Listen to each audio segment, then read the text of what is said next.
Fala, turma! Beleza? Daniel Gustavo do canal Macfire aqui falando. Um videozinho rápido aí, turma, de dica pra vocês, tá? Tô parando um vídeo que eu tô fazendo aqui pra retirar essa dica dele, tá? Então aqui com o Vectra, ó, Vectros da GM, tá? Desse modelo mais novo, né?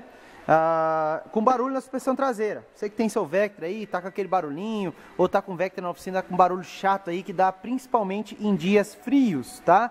É o seguinte, esse problema geralmente é causado por essa bucha aqui, ó, a bucha da suspensão traseira. Tá vendo que ela tem essas três pontinhas ali, ó? Então o que a gente faz aqui? Quando tá com esse barulhão, a gente tira, desmonta aqui a bucha, né? E passa vaselina no meio dela, tá? Aonde vai a rosca do parafuso ali, passa vaselina e tal, solta, aperta o parafuso e normalmente o barulho desaparece, beleza? É um barulho que se manifesta mais em dias frios, né? Quando o carro tá frio, tá? E com o passar do tempo, você dá uma voltinha no carro, ele já vai sumindo, tá?